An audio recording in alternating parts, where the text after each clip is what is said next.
오늘 레위기 14장 말씀을 통해서 말씀을 깨닫는 지혜와 응답받는 기도의 은총이 우리가 넘치게 될 줄로 믿습니다. 레위기 14장은 13장과 연결됩니다. 13장에 나왔던 나병, 그 나병이 어떻게 진찰되는지가 13장에 있었고 14장은 그 나병이 나았을 때 어떻게 하는가라는 규례예요. 자, 그런데 이 나병이 낫는 규례를 우리가 시즌 1에서 잘 살펴봤습니다. 그래서 레위기 14장이 어떤 내용인지 우리가 잘 알고 있어요, 이미. 자, 오늘은 그 내용에 플러스해서 어제와 한번 연결해서 보려고 해요. 어제 우리가 차라아트, 이 나병이라고 하는 것을 뭘로 봤어요? 죄의 속성으로 한번 보고 이것을 질병이라기보다는 죄를 나타내는 비유로 어제 우리가 해석했는데 그 관점에서 한번 보려고 해요. 질병으로서의 나병이 나았을 때의 규례는 시즌1에 충분히 있기 때문에 여러분 시즌1을 꼭 들어보시길 바라고, 오늘 시즌2에서는 그럼 이 차라아트를 죄라고 볼 경우에 어떻게 우리가 이거 해석할 수 있을까 한번 보도록 하겠습니다. 먼저 1절입니다. 여호와께서 모세에게 말씀하여 이르시되 2절 나병 환자가 정결하게 되는 날의 규례는 이러하니 곧 그 사람을 제사장에게로 데려갈 것이요. 그랬죠. 자, 나병 환자가 정결하게 되는 날의 규례가 있다는 거예요. 그런데 이게 여러분 그 당시에는 불가능한 일이었어요. 이게 수천 년 전에 나병은 불치병입니다. 나병은 나을 수가 없는 병이에요. 근데 어떻게 나병 환자가 정결하게 되는가? 이거는 일종의 판타지 소설이에요. 불가능한 이야기를 하고 있다. 그런데 불가능한 이야기를 성경에 왜 써놨을까요? 나을 수 없는 나병 환자가 어떻게 낫는다고 썼을까요? 이게 이제 우리의 의문이잖아요. 그래서 많은 성경학자 중에 어떤 부류는 차라아트는 나병이 아니라 죄다. 죄의 문제다. 나병은 못 나아도 죄는 낫지 않느냐. 죄를 어떻게 해결해요? 이 당시에는 제사, 하나님 앞에 번제, 소제, 속죄제, 속건제, 예물을 드림으로 하나님 앞에 나와서 나의 죄를 안수한 제물이 죽음을 통하여 나를 대속해 죽는 거니까 내가 죄의 씻음 받고 내가 죄를 용서받는 거죠. 그게 가능하단 말이에요. 그 구약의 제사는 신약의 예수 그리스도의 십자가, 보혈을 상징하지요. 그래서 예수님이 십자가를 지시고 보혈을 흘려주셨기 때문에 내 죄가 씻음받을 길이 열렸잖아요. 그러니까 오늘 본문에 나온 이야기는 이 나병, 차라아트는 질병이 아니라 죄다라고 보는 분도 있거든요. 그렇게 보면 이 오늘의 말씀은 판타지 소설이 아니라 복음이 되는 거죠. 아, 우리의 죄를 해결하시고 우리의 죄를 씻어주시는 하나님의 은혜가 우리에게 펼쳐지는 복음이 돼요. 자, 그러면 어떻게 정결하게 되는 날의 규례가 있는가? 3절입니다. 제사장은 진영에서 나가 진찰할지니. 왜 나가요? 이 환자가 지금 진영 바깥에 있잖아요. 못 들어오잖아요. 진영 바깥에 있다는 말은 출교당했다는 거예요. 그래서 가족도 못 만나요. 친구도 못 만나요. 평생토록 주변인으로 살아야 돼요. 그런데 그러한 사람을 지금 제사장이 나가서 만나주고 있어요. 가장 거룩한 사람이 가장 부정한 사람을 만나요. 이게 뭘 상징해요? 바로 예수 그리스도께서 우리를 향해서 찾아오신 것을 말하죠.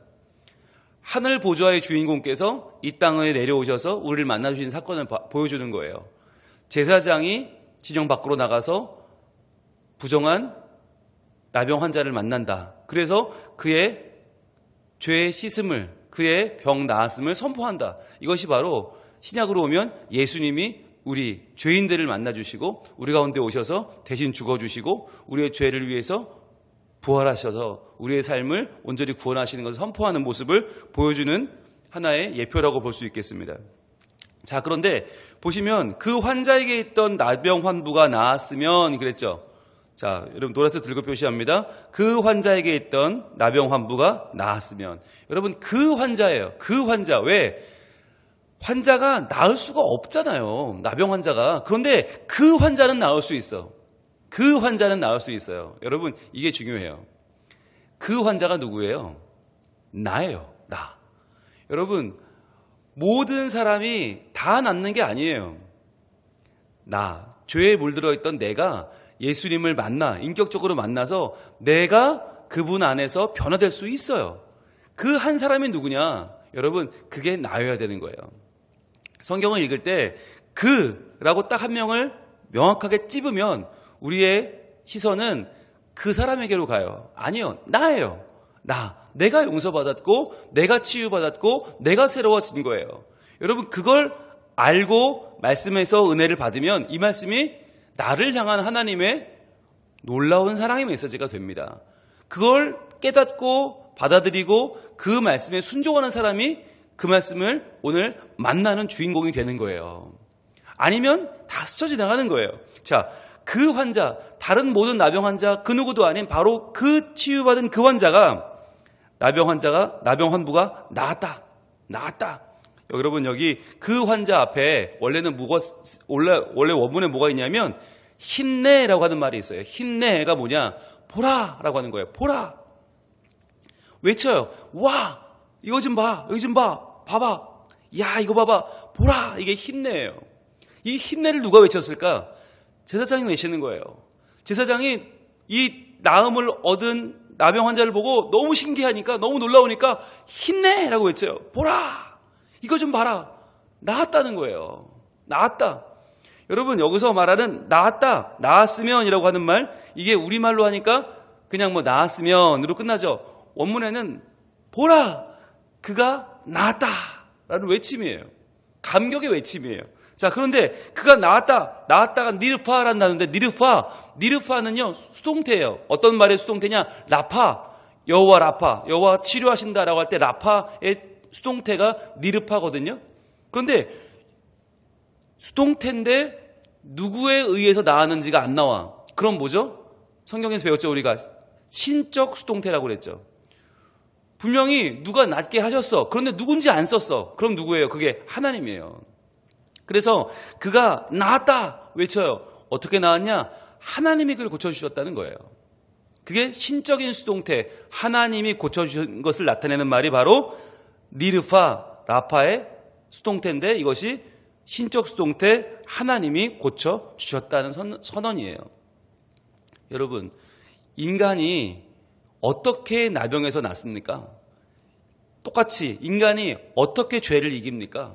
불가능합니다. 인간이 돌을 닦는다, 인간이 공부를 한다, 인간이 결심을 한다, 다 소용없어요. 여러분 아시잖아요. 도박하는 사람들이 도박 안 하겠다고 손가락을 잘라요. 그러면 이렇게 뭉치가 된 손으로 한대요. 그래서 손목을 잘라요. 그럼 뭘로 해요? 발로 해요. 발가락으로 해요. 그래서 발가락 다 잘라요. 그럼 뭘로 해요? 입으로 해요. 여러분, 죄는 없앨 수가 없어요. 죄는 이길 수가 없어요. 불가능해요. 그런데 그 죄가 나음을 얻는 길이 하나 있다. 그게 뭐예요? 신적 수동태. 하나님이 하시면 되는 거예요. 하나님이 고치시면 고쳐져요. 이게 성경이 말하는 진리예요. 인간이 할 수 없는 것을 하나님은 하신다. 그래서 지금 이제부터 중요한 건 내가 누구냐가 아니죠. 하나님이 어떤 분이냐. 내가 뭘 할 수 있냐가 아니라 하나님이 얼마나 크신 분이고 하나님이 얼마나 능력 있는 분이냐가 중요한 거죠. 그래서 우리가 하나님께 우리의 인생을 거는 거예요. 그래서 하나님이 우리 아버지이신 것이고, 그래서 하나님이 우리의 창조주요, 우리의 구속자가 되시는 거죠. 자, 그래서 이 하나님이 고쳐주시는 놀라운 사건을 만나면 어떻게 해요? 4절입니다. 제사장은 그 정결함을 받을 자를 위하여 명령하여 살아있는 정결한 새 2마리와 백향목과 홍색실과 우슬초를 가져오게 하고 그랬어요. 자, 여러분, 4절에 제사장은 한번 동그라미 보시고, 제사장이 뭘 하는가? 여러분, 제사장이 뭘 해요? 한 가지를 해요? 두 가지를 해요? 중요한 건데, 자, 제사장이 우리가 오해를 많이 하는데 마치 두 가지를 하는 것처럼 오해를 해요. 제사장이 명령하여, 동그라미 해보세요. 명령도 하고, 그 다음에 살아있는 정결한 새 2마리와 백향목과 홍색실과 우슬초를 가져오게 하고, 가져오는 것도 제사장이 하는 걸로 우리는 오해를 해요. 그런데 성경을 잘 보시면 제사장이 하나를 해요. 그게 뭐냐? 명령하는 거예요. 그러면 새와 백향목, 홍색실, 우슬초를 가져오는 사람은 누구예요? 본인이에요. 나음을 얻는 본인이에요. 제사하는 본인, 예배하는 본인이에요. 여러분, 레위기를 읽을 때 우리가 레위기는 제사장이 다 해주는 건 줄 알아. 그래서 동물을 안수하고 잡고 각을 뜨는 거 다 제사장이 해주는 줄 알아. 아니에요. 제사는 스스로 드리는 거예요. 예물을 스스로 가져온 사람이 안수하고 잡고 벌려놓고 각을 뜨고 다 제사하는 본인이 해요. 오늘도 마찬가지. 살아있는 정결한 새 2마리, 백향목, 홍색실, 우슬초, 제사장이 준비하는 품목이 아니에요. 본인이 해요. 본인이. 제사장은 뭘 하나 할 수 있도록 명령해요. 도와주는 거예요. 여러분, 이게 성경의 굉장히 중요한 진리다. 우리는 교회 나와도 목사님이 다 해주길 바래요. 목사님이 설교도 해주고, 목사님이 새벽 공부도 하고, 목사님이 기도 인도도 하고, 맞죠? 거기까지예요. 그런데 그렇게 하고 그 말씀의 은혜도 목사님이 받기를 바라고, 목사님이 은혜 받아 목사님이 변화돼서 목사님이 새로워지면 우린 옆에서 박수 쳐요. 그게 아니죠. 내가 바뀌어야 되는 거죠. 이제는 내가 그 예배로 정결함 받고 내가 새로워지고 내가 새로운 존재가 되어서 하나님의 일을 해나가는 건 나예요. 여기서 보면 직접 다 가져온다. 자, 그러면 여기서 보면 뭘 가져오나 보니까 살아있는 정결한 새 2마리가 필요해요. 살아있는 정결한 새 2마리. 자, 여기서 말하는 이 2마리는 어떤 새일까요? 분명히 우리가 공부할 때 집비둘기, 산비둘기 공부했잖아요. 근데 여기는 집비둘기란 말도 없고 산비둘기란 말도 없어요. 왜 없을까요? 어떤 새든 관계없다는 거예요. 물론 부정한 새는 안 되겠죠. 정결한 새라고 했으니까 레위기 11장에 나오는 새 중에서도 정결한 새가 있어야겠지만, 그러나 비둘기일 필요는 없어요. 어떤 새든 상관없다. 잡아만 오면 되는 거예요. 왜냐하면 이 기쁨을 미룰 이유는 없어요. 어떤 특정한 새를 준비하느라 이 기쁨을 미룰 이유는 없는 거예요. 백향목은 뭡니까? 백향목이 이게 솔로몬이 성전을 지을 때 쓰는 그 나무잖아요. 그러니까 백향목은 굉장히 단단합니다. 이 백향목의 특징은 향기롭다는 게 특징이고, 또 하나는 썩지 않아요. 썩지를 않아요. 그래서 이 백향목의 상징은 뭐냐? 다시는 부정함으로 썩어 들어가는 육체가 이제 우리가 아니라는 거예요. 다시는 썩을 육체로 살지 않는다. 그게 이제 백향목의 특징이고, 또 인내를 상징합니다. 인내. 완전히 새로워진 나를 상징하는 게 백향목이고, 또 홍색실은 뭐냐면, 홍색은 굉장히 중요한 일을 나타낼 때 쓰는 색깔이 홍색이에요. 성경에서. 그리고 홍색은 피와 속죄를 나타내기도 하고 죽음에 대한 승리를 나타내기도 하죠. 그리고 우슬초는 뭡니까? 우슬초, 향이 굉장히 강해요. 그래서 이 우슬초는 방부제로 쓰였어요. 방부제. 병을 맞고 이러면서 이 우슬초가 다시는 죄의 유혹에 빠지지 않는 것을 상징하죠. 자, 이것을 가져오게 합니다. 그 다음에 5절입니다. 제사장은 또 명령하여, 자, 여기까지 끊어보세요. 제사장은 또 명령해요. 코치하는 거예요. 알려주는 거예요. 거기까지 끝. 그 다음에 그 새 하나는 흐르는 물 위 질그릇 안에서 잡게 하고, 자, 누가 잡아요? 본인이 잡는 거예요. 제사하는 본인, 나음을 얻은 본인이 잡는 거예요. 자, 좀 잡는데 어디서 잡는가가 중요하죠. 흐르는 물 위 질그릇 안에서 잡는다. 여러분, 성경에서 물이 상징하는 게 2가지 있다고 거듭 말씀드렸어요. 시즌1 공부하면서 우리가 성경에 나오는 자연의 상징을 다 공부했는데, 여러분, 물이 2가지인데 하나는 죽음에 대한 물이 있고, 고통을 상징하는 물이 있고, 그 다음에 하나님의 은혜를 상징하는 물이 있다고 그랬죠. 죽음, 고통의 물은 어떤 물이에요? 제일 먼저 바다. 바다는 죽음이죠. 노아의 홍수 이후로 바다는 죽음을 상징합니다. 자, 또 인간의 고통을 나타내는 물이 뭐였어요? 웅덩이죠. 웅덩이, 우물. 인간이 판 물은 다 고난이고, 다 그것은 두려움이고, 그것은 아픔이에요. 자, 그런데 반면에 흐르는 물은 뭐예요? 사람이 파지 않은 물, 하늘에서 내리는 빗물, 이슬, 또 시내, 하나님이 흐르게 하시는 물은 다 뭘 상징해요? 넘치는 은혜를 상징하죠. 하나님의 은혜, 하나님이 하시는 일. 그래서 여기서 말하는 흐르는 물 위에서 잡는다는 말도 뭐냐? 은혜 위에서 잡는다. 즉 하나님의 은혜 속에 잡는 거예요.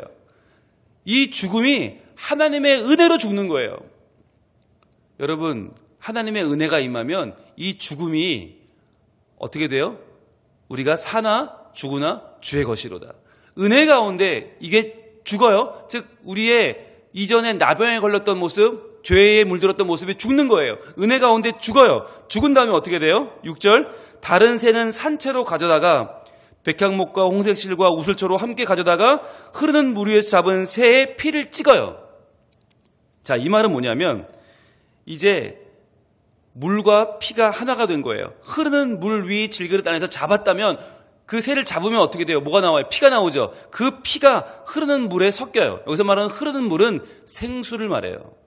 자, 생수와 피가 섞여요. 이게 은혜와 우리의 죄악된 속성이 같이 하나가 되면서 물과 피가 섞여서 거기에 산새를 찍는 거예요. 산새를 가져다가 거기다가 찍는다. 자, 이 순간에 이 살아있는 새와 죽은 새의 경계가 무너집니다. 죽은 새의 피를 산새에게 찍는 순간에 분명히 이제는 살아있잖아요. 그런데 죽은 새의 피가 여기 묻어요. 그러면 생수가 함께 묻어요. 그럼 어떻게 되나요? 삶과 죽음의 경계가 무너지면서 사실 이 두 마리를 준비하는 이유는 뭐냐? 우리의 나병 걸렸을 때의 죄로 인하여 죽었던 모습과 그 다음에 하나님의 은혜로 그 죄에서 이겨내고 우리가 살아난 모습을 같이 보여주기 위해서 새를 두 마리 준비하는 거예요. 즉 이 새 두 마리는 뭘 상징하느냐? 죄로 우리는 죽을 수밖에 없다. 그러나 거기에 은혜가 임해서 우리가 이제 살게 되었다. 이걸 보여주는 시청각 교제인 거예요. 그래서 이 새 두 마리를 보면서 피로 가득 피가 묻어 있어. 이미 생명을 잃어야 돼. 그런데 이 새가 살아있어. 아, 그렇구나. 우리가 죄로 인하여 마땅히 죽어야 되는데 은혜로 우리가 살게 되었구나. 그걸 알게 되는 우리의 증거가 뭐냐? 이 새 두 마리인 거예요. 그래서 여러분 이 삶과 죽음의 경계가 모호해지면서 하나가 되는 이 모습 속에서 뭘 알 수 있는가? 살았는데 죽었었어요. 우리는 살아있는 줄 알았는데 이미 죄로 인하여 죽은 우리가 이제 죽은 줄 알았는데 산 모습으로 바뀌어요. 새에 피가 묻어 있으니까 우린 죽었구나 생각하는데 아니야, 살아있어. 파닥파닥거려. 아, 살아있구나. 그 전에 나는 살아있는 줄 알았는데 죽었던 모습이고 지금은 죽은 줄 알았는데 살았다는 거예요. 이 경계가 뭐예요? 예수 안에 죽으면 그분의 부활과 함께 사는 거예요. 그래서 우리가 죄로 인해 죽었다가 예수로 인하여 부활하는 것이죠. 그래서 여기서 중요한 단어가 나오는데 7절입니다. 나병에서 정결함 받은 자에게 7번 뿌려 정하다 하고 그 살아있는 새는 들에 놓을지며 그랬어요. 자, 살아있는 새를 들에 놓아버립니다. 이제 그 새가 팔팔팔팔 날아가죠. 이 놓을지며라고 한 단어가 너무너무 중요한 단어예요. 쏘알라흐란 단어예요. 쏘알라흐. 우리가 시즌1 공부하면서 아마 10손가락 안에 들 정도로 열심히 공부한 단어예요. 쏘알라흐가 뭐냐? 보내다. 하나님이 나를 보내셨다 할 때 쏘알라흐를 씁니다. 하나님이 보내신 사람, 하나님이 쓰는 사람, 하나님이 사용하는 사람을 쏘알라흐라고 그래요. 즉 뭐냐면 이 새를 들에 놓아버린다. 원문에 보면 들판의 얼굴에 놓아버린다. 그 얼굴 앞에서 놓아버린다는 거거든요. 뭐냐? 이제는 하나님이 그 은혜로 살게 된 우리를 보내시는 거예요. 어디로? 우리의 삶의 자리로 보내신다. 죽을 우리를 살리셔서 보내주신다는 거예요. 여러분, 이 쏘알라흐가 나타내는 단어가 이 뜻이 뭐냐면 하나님의 뜻을 가지고 하나님의 능력을 가지고 하나님의 뜻을 행하기 위하여 우리가 보내심을 받았는데 어디로? 가정으로, 일터로, 교회로, 세상으로 우리가 보냄을 받았다는 거예요. 죽어야 될 우리의 죄를 용서하신 이유가 뭐냐? 가서 변화시켜라. 가서 아름답게 하라. 가서 살려내라. 그래서 우리가 이제 보냄을 받은 가정으로 여러분 가시는 거예요. 죽을 내가 살아 보내심을 받은 일터로 가는 거예요. 죽으심을 이기고 살림을 받은 내가 보내심을 받은 교회로 가는 거이고요. 내가 보내심을 받은 세상으로 나가는 거예요. 이게 쏘알라흐예요. 너무너무 중요한 거예요. 여러분 고침받고 나서 아싸 고침받았다 좋다 끝이 아니라 그 다음은 보냄을 받아요. 이 새가 들판을 향해서 보냄받은 것처럼 나음받은 우리가 고침받은 우리가 삶의 자리로 보냄을 받는 거예요. 그래서 여러분 오늘 하루는 중요한 거예요. 내가 돈 좀 더 벌고 내가 좀 더 유명해지는 게 목적이 아니고 내가 보냄을 받았기 때문에 보내신 분 하나님의 의도가 중요해요. 하나님의 계획이 중요하고 하나님의 뜻이 중요한 거예요. 그래서 우리가 이 새벽에 나와서 함께 말씀을 받아 이 말씀을 묵상하고 말씀을 우리가 열심히 공부하는 이유가 뭐냐? 하나님 뜻을 알아야, 보내신 분의 의도를 알아야 그대로 살죠. 보냄은 받았는데 엉뚱하게 우리 뜻대로 살면 안 된다니까요. 왜 보내셨나? 왜 살리셨나? 왜 구원하셨나? 그걸 알고 우리가 하나님의 의도대로 살아야 된다. 그래서 여러분, 여기 나오는 이 말씀이 바로 시편 124편에 잘 나와 있어요. 한번 볼게요. 시편 124편 7절과 8절에 이렇게 시편의 기자가 노래하고 있습니다. 124편 7절과 8절, 시편 124편으로 갑니다. 이렇게 말해요. 우리의 영혼이 사냥꾼의 올무에서 벗어난 새같이 되었나니 올무가 끊어짐으로 우리가 벗어났도다 그랬어요. 올무에서 이제 나 죽었구나, 나는 죄로 인해 죽었구나, 나는 이제 내 한계에 발목 잡혀 죽었구나 했던 우리가 올무에서 벗어난 새같이 되었다. 하나님의 은혜가 임하고 우리가 이제 벗어나게 되었어요. 올무는 끊어졌고요, 우리는 벗어났어요. 여러분, 그런데 중요한 거 7절로 끝나면 안 돼요. 아, 나는 자유다, 아, 나는 살게 되었다, 아, 난 죄를 이겼다로 끝나면 안 되고 반드시 8절로 연결돼야 돼요. 8절은 뭐냐? 쌀라흐, 보내심을 받은 우리가 외치는 거예요. 뭐라고 외쳐요? 우리의 도움은 천지를 지으신 여호와의 이름에 있도다. 아멘. 여러분, 이게 중요한 거예요. 이거 하라고 쌀라우 해주는 거예요. 그런데 우리는 이걸 안 해요. 하나님께 영광을 돌리지 않고 우리의 삶을 통해서 내가 먹고 사는 것만 생각하고 내가 잘 될 생각만 하고 내 자녀만 챙겨요. 여러분, 이게 하나님 보시기엔 너무나 견디기 어려운 거예요. 구원해줬더니, 죄에서 살려줬더니 자기가 잘났대. 죽을 영혼을 살려줬는데 그때부터 내가 먹고 사는 일에만 매진해. 여러분, 이건 할 짓이 아니에요. 새가 올무에서 벗어났으면 누가 나를 구해줬는지를 외쳐야죠. 우리의 도움은 천지를 지으신 여호와의 이름에 있도다. 그걸 외치는 게 새의 사명이고요, 그걸 외치는 게 구원받은 자의 사명이에요. 어렸을 때 제가 부르던 찬양이 있어요. 오, 우리 영혼이 벗어났도다, 사냥꾼의 올무에서 새같이. 오, 우리 영혼이 벗어났도다, 사냥꾼의 올무에서 새같이. 오, 올무가 끊어졌네, 해방되었네. 그 다음 뭐가 있어요? 우리 도움은 주의 이름. 오, 올무가 끊어졌네, 해방되었네. 우리의 도움은 주의 이름. 여러분, 올무가 끊어진 게 중요한 게 아니고요, 누가 끊었냐가 중요한 거예요. 오직 우리의 도움은 주의 이름이에요. 그 주의 이름을 높이는 하나님의 백성으로 사시기를 축복합니다. 그래서 정말 하나님이 보람 있으시면 좋겠어요. 여러분, 우리가 우리 때문에 하나님의 보람을 느끼면 얼마나 감사할까? 여러분, 그게 성공한 인생 아니에요? 그게 우리가 그렇게 꿈꾸는 하나님께 영광 돌리는 인생 아니에요?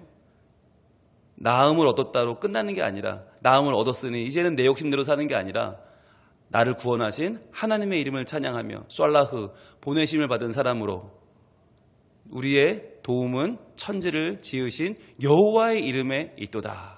이것을 선포하며 증거하며 인정하며 고백하며 살아가는 우리가 될 때 하나님은 비로소 웃으실 거예요. 야, 이게 성민교회 교인들이 사람 됐구나. 아, 진짜 내가 구원한 보람이 있구나. 하나님 영광을 받으실 거예요. 우리가 오늘 이 하루를 구원받은 감격으로 살되 구원하신 하나님의 이름을 높이며 살아 주님을 기쁘시게 하는 복이 있는 하루, 보내심 받은 하루가 되기를 축복합니다. 기도하겠습니다. 하나님 감사합니다. 나병이 치유되는 건 불가능한 일인데 하나님 오늘 불가능을 말씀하십니다. 인간의 죄악도 이길 수 없는데 이길 수 있다 말씀하십니다. 바로 예수 그리스도의 십자가로, 보혈로, 능력으로 우린 구원받을 수 있습니다. 하나님, 이렇게 새로워진 우리가 나음을 얻은 것으로 끝나는 것이 아니라 그 보내심을, 그 구원하심을 찬양하며 고백하며 살기를 원합니다. 올무가 끊어진 것으로 끝나지 말게 하시고 우리의 도움은 천지를 지으신 여호와께 있음을 고백하며 찬양하며 증거하며 전하며 살아가는 우리가 되게 하여 주시옵소서. 그리하여 하나님을 기쁘시게 하고 그 영광 드러내는 하나님의 사람으로 온전히 서게 하여 주시옵소서. 예수님 이름으로 기도합니다.